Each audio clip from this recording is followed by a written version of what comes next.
मित्रांनो, मी आहे विशाल दंडवते आणि आज आपण या व्हिडिओमध्ये बघणार आहोत की जावास्क्रिप्टमध्ये फंक्शन काय आहे किंवा what is the function in JavaScript.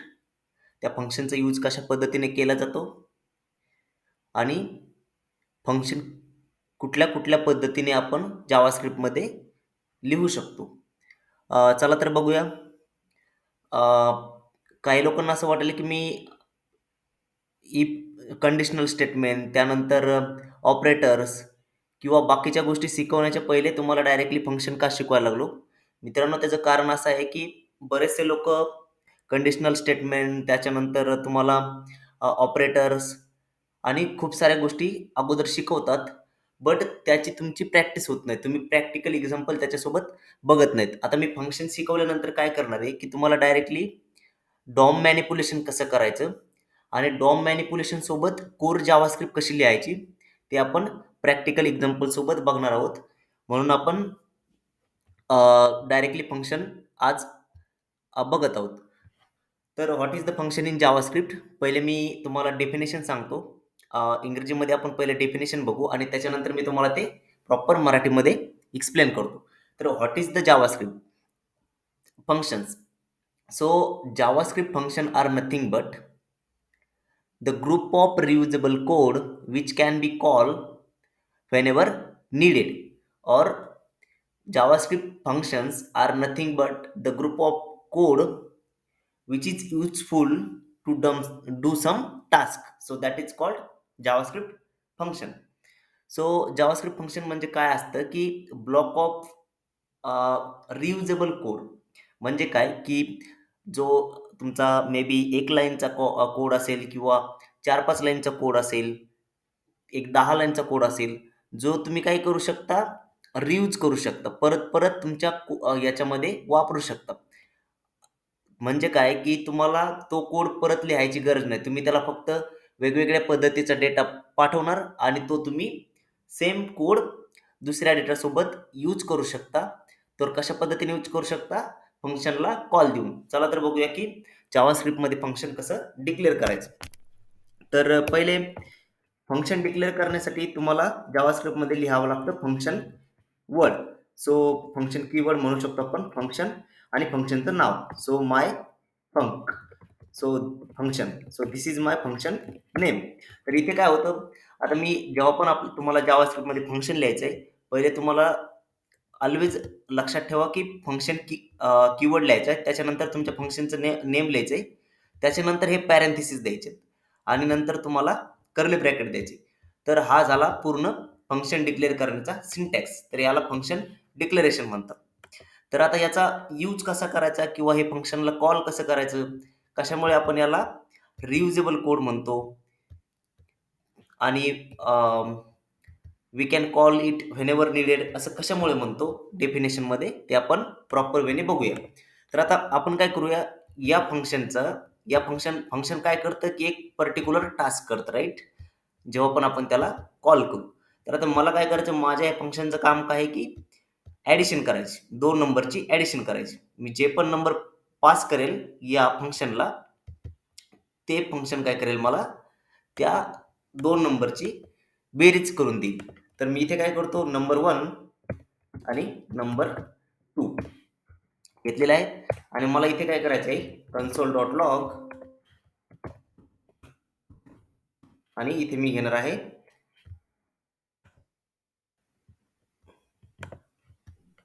Number 1 plus number 2.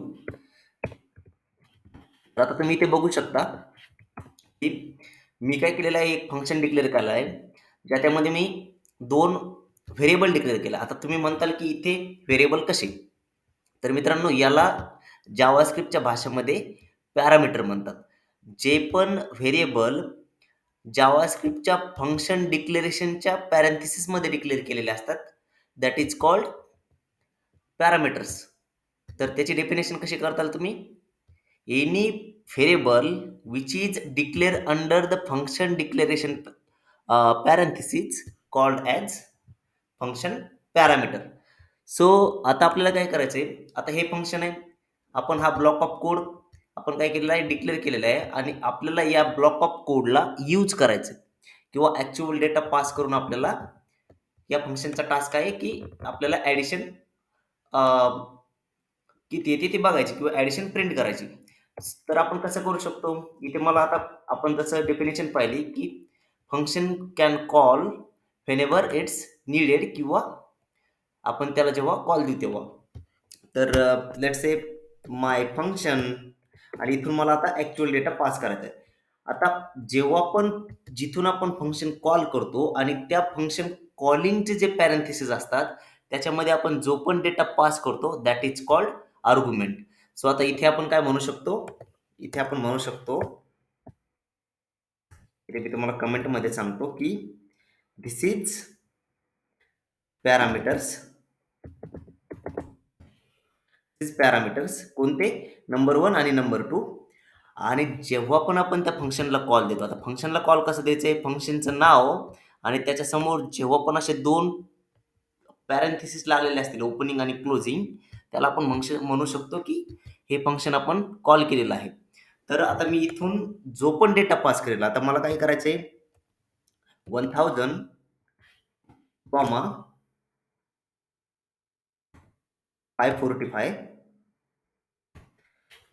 आता मला या 2 नंबरची ॲडिशन करायची. तर मी काय केलं, हे 2 नंबर या फंक्शनला पास केले ॲज अ आर्ग्युमेंट. आता जसं मी तुम्हाला सांगितलंय, की जेव्हा पण आपण फंक्शन कॉल करतो आणि त्या फंक्शन कॉल केलेल्या पॅरेंथेसिसमध्ये जो पण ॲक्चुअल डेटा पास करतो, जो पण ॲक्चुअल व्हॅल्यूज पास करतो, दॅट इज कॉल्ड आर्ग्युमेंट्स.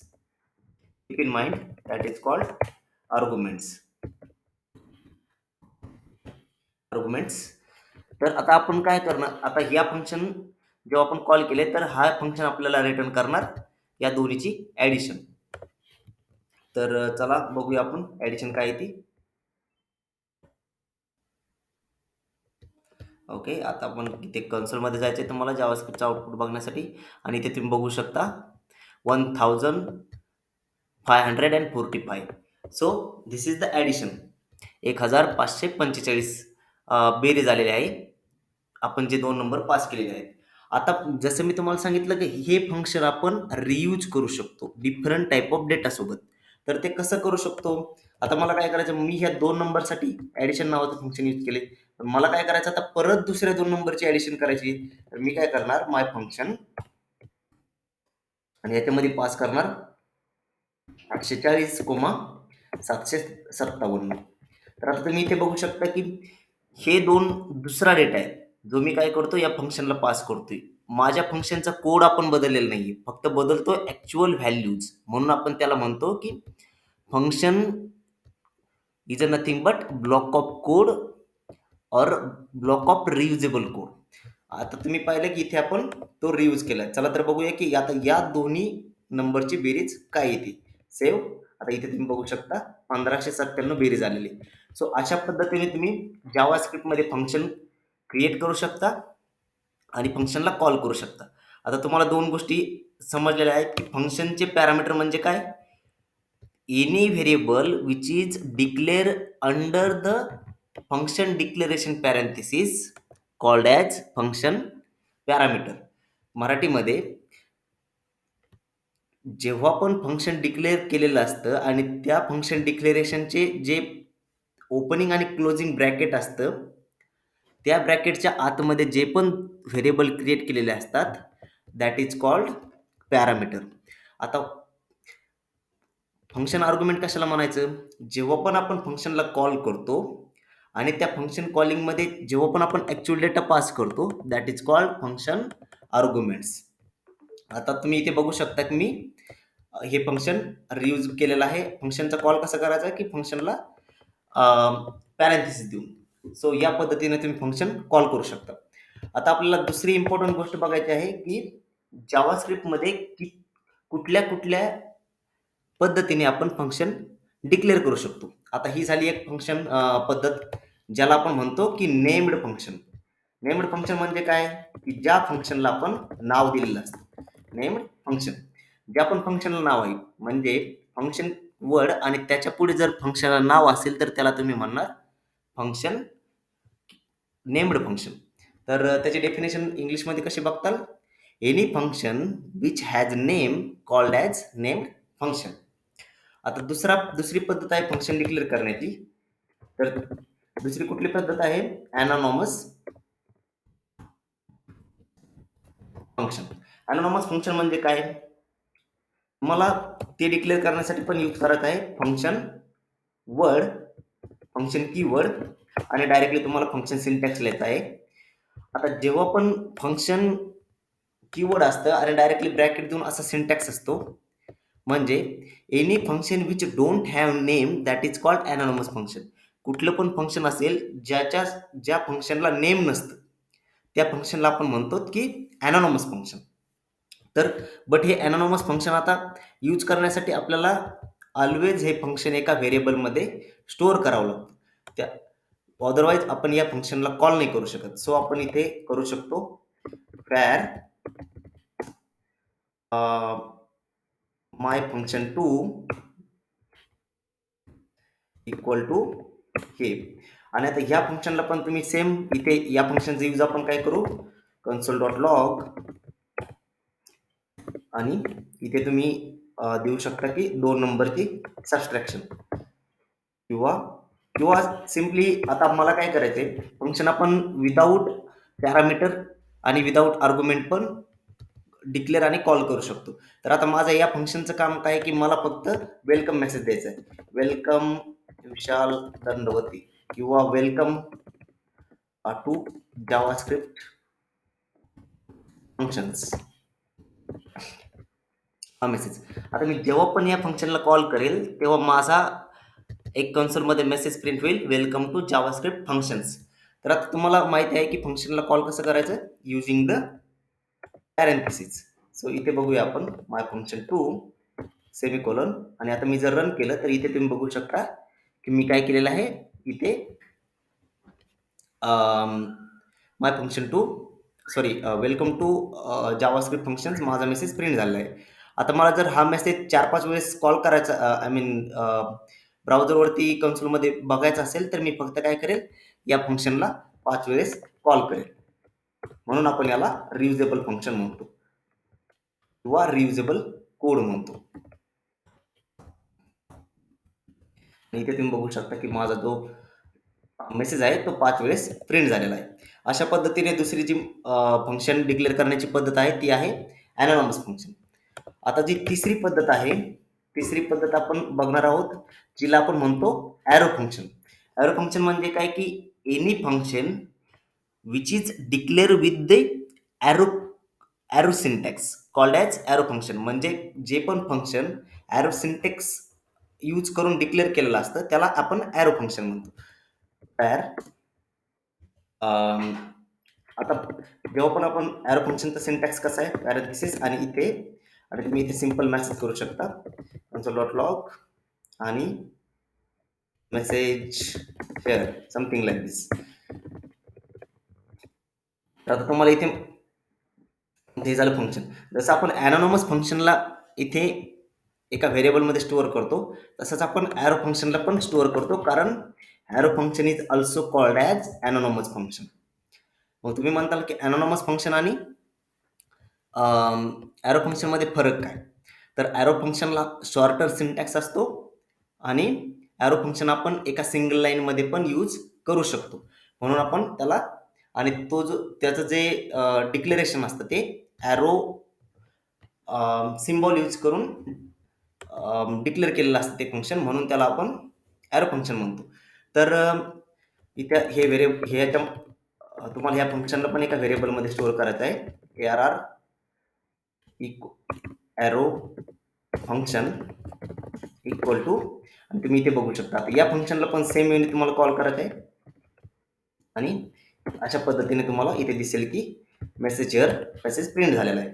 तर तुम्ही या व्हिडिओमध्ये पाहिलेलं आहे की फंक्शन कसं डिक्लेअर करायचं आणि फंक्शनला कसं कॉल करायचं, फंक्शनचे काय आर्ग्युमेंट्स असतात, काय पॅरामीटर्स असतात आणि फंक्शनला तुम्ही कसं रियूज करू शकता किंवा त्याला रियुजेबल कोड कशाला म्हणायचं. आता फंक्शनमध्ये खूप आणखी पण खूप सारे पार्ट्स आहेत, जसं की या तिन्ही फंक्शनमध्ये डिफरन्स काय आहे किंवा ॲरो फंक्शनला दिस स्कोप का नसतो. त्यानंतर आपण जे फंक्शन आहे त्याचे डिफॉल्ट पॅरामीटर काय असतात, रेस्ट पॅरामीटर काय असतात. त्याच्यानंतर आपण या फंक्शनला दुसऱ्या फंक्शनमध्ये ॲज अ आर्ग्युमेंट कसं पास करू शकतो. खूप साऱ्या गोष्टी ॲडव्हान्स आहेत, परंतु ते आपण येणाऱ्या पुढच्या काही व्हिडिओजमध्ये बघूया, कारण आपण पहिले बेसिक कव्हर करतोय. तुम्हाला बेसिक प्रॉपर जमायला लागलं, की आपण ॲडव्हान्स जावास्क्रिप्टमध्ये या सगळ्या गोष्टी क्लिअर करूया. सो या व्हिडिओमध्ये आपण पाहिलेलं आहे, की फंक्शन्स आणि फंक्शन कशा पद्धतीने यूज करायचं. तर आय होप की तुम्हाला समजलं असेल. जर काही नसेल समजलं तर तुम्ही कमेंट बॉक्समध्ये कमेंट करू शकता आणि आपण भेटूया पुढच्या व्हिडिओला. Thank you so much. Bye.